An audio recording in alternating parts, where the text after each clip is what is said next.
안녕하세요. 교육의 메카 EBS의 청소년 고민 상담 예능 스쿨톡의 진행을 맡은 오상진입니다. 오늘 저희와 함께 해준 세희 씨를 소개합니다. 반갑습니다. 네, 안녕하세요. 위키미키 세이입니다. 네, 그리고 서혜진 변호사님도 함께합니다. 안녕하세요. 서혜진 변호사입니다.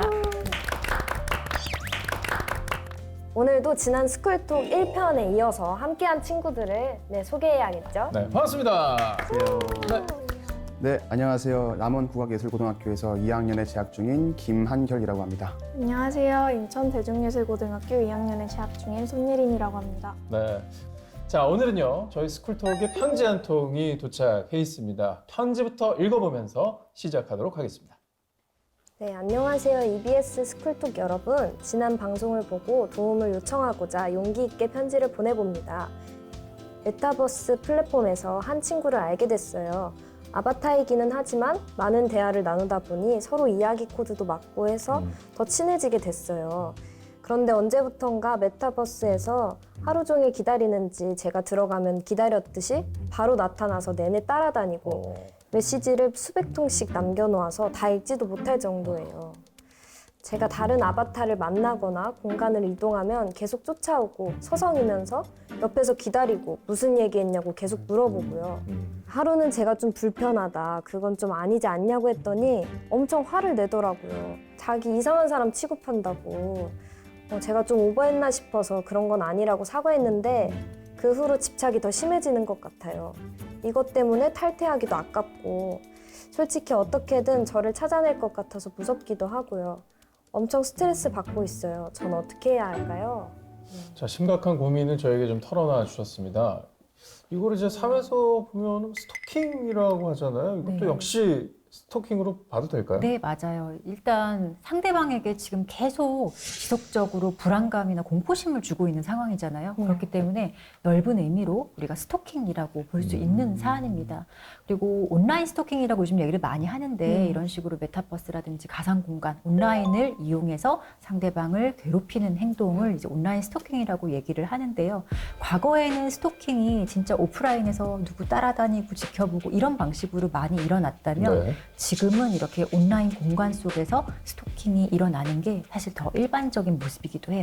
아, 일반적으로 스토킹이라는 행위는 어떤 특성을 보이는 걸까요? 그리고 왜 스토킹을 하는가? 많은 분들이 뭔가 그 사람을 좋아하기 때문이 아닐까? 뭐 호감을 가지고 어떤 구애의 마음으로 하는 거 아닐까라고 생각을 많이 하시지만 물론 그런 스토킹도 있고요. 근데 실제로는 이런 어떤 감정과는 전혀 무관한 동기로 일어나는 스토킹이 많아요. 아, 진짜요? 예, 어찌 되었든지 간에 스토킹 가해자는요, 사람의 어떤 거절이나 동의의 의사표시 이런 거에 대해서 전혀 이해하지 않고 일방적으로 상대방에게 나의 마음만 전달하려고 하는 잘못된 방식으로 행동하는 거, 스토킹 가해자의 특징이라고 할 수 있어요. 네.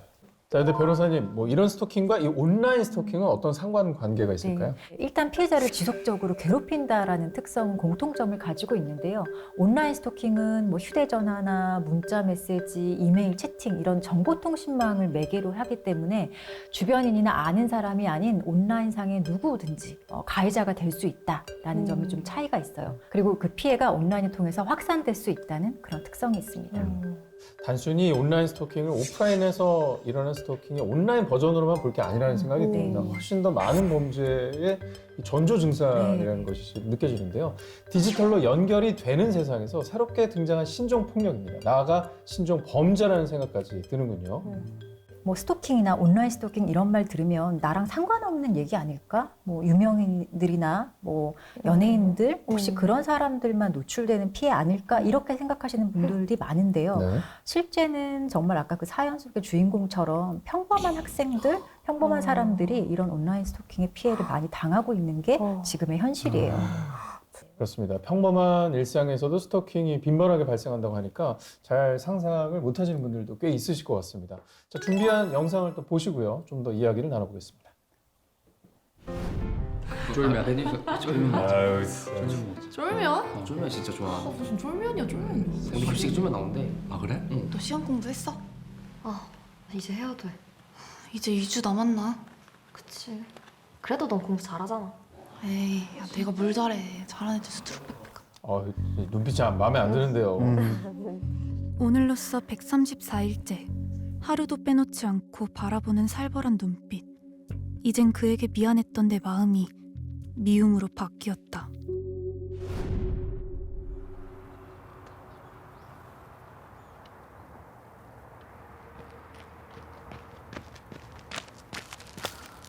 교실에서 얘기하지. 운동장까지 불러내긴. 그게 왜? 넌 고민거리라도 있어?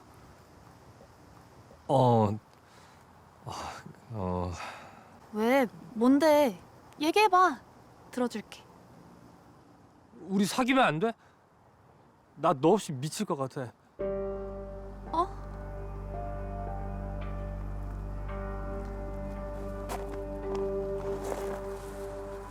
오늘로써 세 번째 고백. 늘 친구로 지내온 나에게 기우는 마음을 접지 못했다.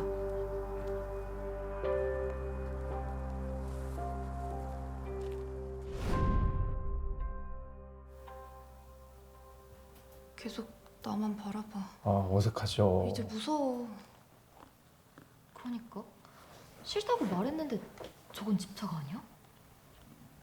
아, 계속 거절은 했군요. 그러니까. 싫다고 말을 했다.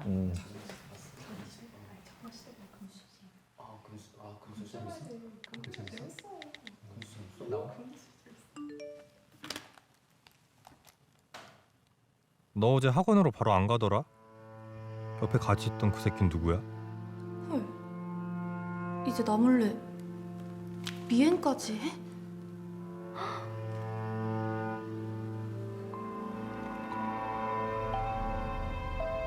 이제 너가 무서워. 제발 그만 좀 해. 그래? 마지막 기회였는데 넌 내 배려를 거절했어. 그리고 기훈이는 마치 응징이라도 하듯 내 신상을 인터넷에 유포하기 시작했다. 유포를 왜? 나 뭐 할래? PC방 할래? PC방? 겜방콜? 이거 콜? 이거 저거. 어? 야 이거 혜정이 아니야? 여기 뭐야 이게? 뭐야 이거? 이거 포샵한 거 같은데? 잠깐만 야 나도 왔어. 와 대박이다. 아 진짜 뒤에서 이러고 다니고. 야 이게 너무 대박이네. 너무 웃겨 너무 웃겨 이거. 아, 악의적인 막 사진을 유포했군요. 아,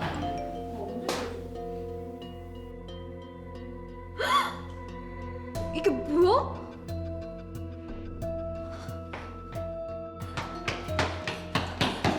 혜정아! 이거 봤어? 왜? 무슨 일 있어? 이거 봐봐. 이게 뭐야? 야 이게 뭐야? 아, 이상한 글을 합성을 해가지고. 야, 내 신상 정보와 허위 사실까지 학교 카페에 올렸고 그런 정보들은 일파만파로 퍼져갔다. 네, 같은 반 친구가 사이버상의 살해자의 개인정보뿐만 아니라 악의적인 글까지 유포를 한 건데요. 아, 고백을 받아주지 않았다고 홧김에 이런 일을 저지르는 거 이거 당연히 안 되는 것 같은데요. 근데 홧김에 이렇게 했다고 하기에는 이 혜정이라는 피해 학생이 겪는 그 상황이 너무 고통스러울 것 같아요. 그렇습니다. 끔찍하죠. 그 피해자가 고백을 안 받아줘서 내가 이런 행동을 했다. 이런 변명은 사실 어디에서도 통하지 않을 변명이고 말이 안 됩니다. 그렇죠. 심지어 법정에서도 절대 통하지 않을 변명이거든요. 피해자 입장에서 한번 생각을 해봐야 돼요. 이런 예. 사건 같은 경우는 혜정이라면은 어땠을까? 혜정의 감정이 어땠을까를 전혀 고려하지 않고 자기 마음대로 이렇게 행동을 하는 거죠. 게다가 이제 온라인에서 한번 유포된 거 이거 삽시간에 퍼지는 것뿐만 맞아요. 아니라 네. 계속해서 재생산되잖아요. 네. 그렇죠. 그리고 온라인에서 어떤 정보가 한번 유통이 된다고 하면은 사실 영원한 삭제, 완전한 삭제라는 거는 일어날 수가 없잖아요. 진짜. 그래서 이렇게 잘못된 정보라든지 사적인 정보 이런 것들이 한번 유출이 되면 사실 삭제하는 것도 어렵기 때문에 피해자가 정말 이 모든 거를 오롯이 혼자 짊어져야 되는 그런 안타까운 상황이 오게 됩니다. 우리 학생들도 주변에서 이런 일들을 좀 본 적이 있을지. 얘는 내 거다. 네, 얘는 내 거다. 또는 이제 아무도 막 건드리지 말아라 등으로 이렇게 올리는 경우도 있어요. 아, 그 주변 친구들한테? 네. 야, 저도 깜짝 놀랐어요. 그 사람의 의사와는 상관없이. 네, 전혀 상관없이. 야, 그거 무서운데요. 장난이라고도 많이 생각하시는 경우가 있거든요. 장난으로 그랬는데 어때? 뭐 얘 내 거야 이런 거는 전혀 그 여학생 동의도 받지 않고 마음대로 하는 행동이잖아요. 그렇죠. 근데 뭐 장난이라고 이게 성립하려고 하더라도 서로 이제 즐겁고 재밌어야 되는데 이렇게 일방적인 행동은 사실 장난이라고 볼 수도 없고 그냥 폭력이죠. 또는 범죄가 될 수도 있는 거고요. 우리 학생들도 정말 이런 화면을 보면서 같이 생각이 좀 많아지는 것 같은 기분이 듭니다. 자, 그럼 사연으로 다시 좀 돌아가 보도록 할게요. 변호사님, 이 사연에는 어떤 또 문제점이 있을지 굉장히 저는 심각해 보이는데 이거 분명히 법적인 처벌도 할 수 있을 것 같거든요. 범죄라고 거의 느껴지시죠? 네. 실제로 이런 기훈이의 행동은 지금 스토킹을 처벌하는 법률이 있거든요. 그런 스토킹 처벌법에 따라서 스토킹 범죄로 처벌될 수 있는 행동이에요. 스토킹 처벌법이 어떻게 규정되어 있는지 한번 제가 말씀을 드려볼게요. 자, 현행 스토킹 처벌법은 스토킹 행위를 상대방의 의사에 반해서 정당한 이유 없이 상대방 또는 그의 동거인, 가족에 대해서 법률에 정해진 5가지 행위 중에 하나 행위를 하면서 상대방에게 불안감과 공포심을 일으키는 것 이렇게 규정을 하고 있어요. 네. 저 5가지의 요건에 모두 해당해야지 스토킹 행위가 될 수 있는 거고요. 그리고 이 스토킹 행위를 지속적으로 반복적으로 하게 될 경우 그때 이제 비로소 범죄가 되어서 이제 처벌할 수 있게 되는 거예요. 아니 진짜 싫다고 이야기를 계속 했는데 왜 혜정이한테 문자를 보내고 계속 빤히 쳐다보고 이러는지도 너무 이해가 안 돼요. 네. 진짜. 기분 나빠요, 진짜. 맞아요. 네. 또 세시가 말한 내용 중에 또 다른 핵심이 있는데 이런 식으로 뭔가 이유 없이 정당한 이유가 전혀 없잖아요. 뭐 자기가 고백을 안 받아줘서 이런 건 절대로 정당한 이유가 될 수 없고 혜정이를 계속 지켜보고 미행하고 그리고 막 문자 메시지 보내고 이런 것들은 지금 스토킹 처벌법에서 금지하고 있는 스토킹 행위 중에 하나에 해당합니다. 그 문자 내용 중에 뭐 어제 뭐 안 가더라 네. 이런 거는 네, 그거는 미행했다는 얘기. 했다라는 거죠. 고백이잖아요. 네, 몰래 지켜봤다는 얘기가 되는 거죠. 네. 아이고. 남자들끼리 이게 잘못된 인식이 있는 것 같아요. 뭐 10번 찍어 안 넘어는 남았다 이런 생각은 진짜 버려야 되는 겁니다. 진짜. 네. 이런 10번 찍어 안 넘어가는 나무 없다. 이게 대표적인 스토킹에 대해서 잘못된 인식, 우리의 잘못된 통념 중에 하나죠. 그러니까 이게 10번 찍는다는 행위 자체가 스토킹 구성 요건에 들어가는 거잖아요. 그럼 지속적이고 반복적인 거에 너무 명확하게 들어맞죠. 저는 직접적으로 경험해보진 않았지만 이런 고민을 하는 친구들을 본 적은 있어요. 이제 게임에서 채팅을 통해서 이제 대화 코드도 잘 맞고 해서 만난 친구가 있었는데 이제 그 상대방이 갑자기 이제 목소리가 듣고 싶다면서 이제 약간 전화번호나 연락처를 물어봤다고 제가 들었거든요. 근데 친구가 이제 아니 난 주기 싫다라고 말을 했음에도 불구하고 지속적으로 관심을 표현하면서 계속 가르쳐 달라고 했다라고 전 들었었어요, 친구한테. 네. 분명히 개인 정보를 가르쳐주기 싫다고 했는데 계속 가르쳐 달라고 하는 거 이것도 상대방의 의사를 무시하는 행위라서 너무 무섭고 불쾌했을 것 같아요. 변호사님, 저희가 봤던 VCR 영상 이외에도 온라인 스토킹 유형은 또 어떻게 있는지도 궁금한데요. 방금 말씀한 그런 어떤 친구의 사례, 이것도 스토킹 행위에 들어가는 걸까요? 네, 들어갑니다. 한국여성정치연구소의 어떤 연구 자료에 따라서 제시된 10가지 온라인 스토킹 유형이 있어요. 대표적인 게 개인정보에 접근해서 사생활을 알아내려고 하는 거, 아하. 사생활을 캐는 거, 그리고 또 그 개인정보를 취득한 다음에 저장을 해두는 거죠. 그 다음에 이 개인정보를 이용해서 타인을 막 사칭하는 거. 예를 들어 SNS에 사칭 계정 만들고 이런 것들이 대표적인 거고요. 유의하셔야 될 부분이라고 생각해요. 네. 그리고 아까 피해자가 겪는 그 정서적 피해를 이해하는 것도 중요하다는 말씀 남겨주셨는데 혹시 그 정서적 피해의 유형에는 어떤 것들이 있을까요? 그 피해자가 스토킹 피해로 인해서 겪는 어떤 정신적 고통, 불안감 이런 것들이 일반적인데요. 뭐 예를 들어 온라인에서 일어나고 있는 스토킹 피해를 겪고 있지만 실제 일상에서 내가 저 사람도 혹시 나의 뭐 사진을 본 건 아닐까? 내 개인정보 알고 있는 거 아닐까? 합성된 그 사진 저 사람도 보지 않았을까? 이런 식으로 계속 불안하게 일상을 살아야 되고 누굴 만나든지 간에 그 사람을 의심할 수밖에 없겠죠. 이런 식으로 일상에까지 이어지는 이런 심리적인 피해가 가장 큰 온라인 스토킹의 피해라고 볼 수 있어요. 정서적 피해를 이해하는 게 가장 중요한 것 같아요. 그렇습니다. 자, 스쿨톡이 또 고등학생분들을 위해 야심차게 내용을 준비를 했는데요. 자, 그래서 좀 궁금한 점이 있었습니다. 청소년들을 대상으로 한 스토킹 피해 경험에 대한 조사 결과가 있을지요. 네, 그 한국여성정책연구원이 초, 중, 고등학생 총 8,921명을 대상으로 조사한 결과인데요. 절반 이상 어떤 교제 경험이 있는 그런 친구들을 대상으로 설문조사한 결과 19% 정도가 청소년들이 친밀한 관계에서 스토킹을 경험한 적이 있다라고 답변을 했어요. 꽤 높은 수치네요. 네. 그리고 이 피해가 사실 나이가 더 올라갈수록 학년이 올라갈수록 피해율이 높게 나타났거든요. 고등학교 2학년 여자 학생 같은 경우는 무려 한 30% 정도가 스토킹 피해가 있다라고 답을 했어요. 정말.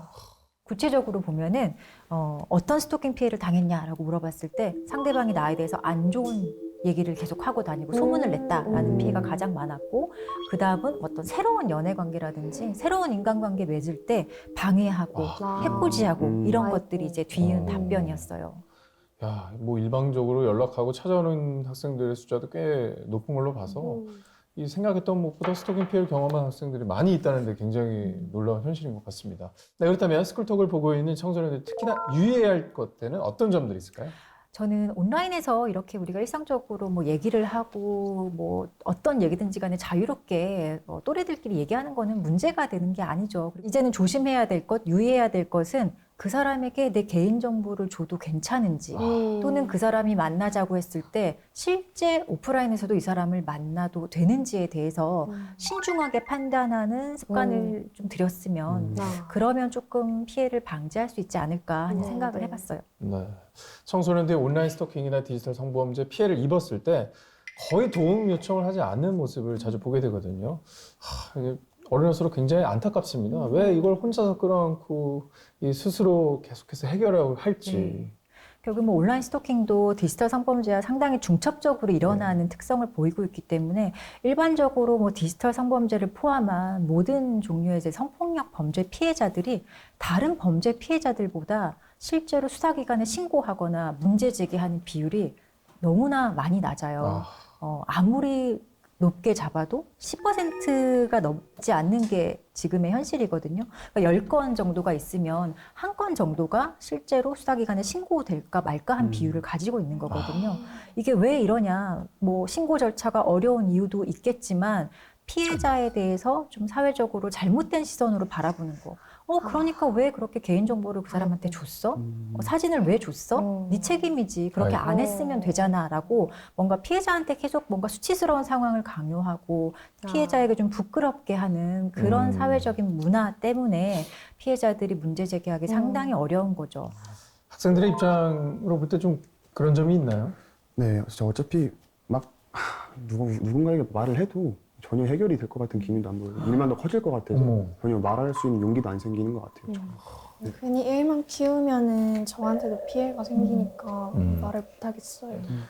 공부하라고 보내놨더니 거기서 말이야. 그럼 서로 그 연락이나 하고. 그러니까 일단 기본적으로 그런 생각을 끼고 보니까 이것보다 더 심한 일은 아예 얘기를 안 하게 됩니다. 부모님이 알면은 실망하시겠지, 아니면 진짜. 걱정하시겠지, 혼나겠지, 이런 맞아요. 모든 생각들이 사실 피해자들이 좀 적극적으로 대처하기 어렵게 만드는 현실적인 요인인 거죠. 너무 안타까워요. 유독 이렇게 피해자들한테 엄격한지 가해자를 더욱더 처벌을 그렇죠. 하고 그 사람에게 죄를 물어야 되는데 피해 당한 사람이 오히려 막 죄의식을 느끼고 이건 정말 잘못된 것 같습니다. 네, 잘못된 인식 이런 것들도 우리가 한번 돌아봐야 될 필요가 있어요. 청소년들에게 우리가 용기를 주는 어른이 돼야 될 것 같습니다. 그들에게 도움받을 권리가 분명히 있다는 걸 좀 알려줄 필요가 있을 것 같아요. 청소년들은 사실은 나약하거나 그런 존재라고 보는 게 아니라 정말 도움을 받을 수 있는 권리가 있고 또 안전해야 할 권리가 있는 사람들이에요.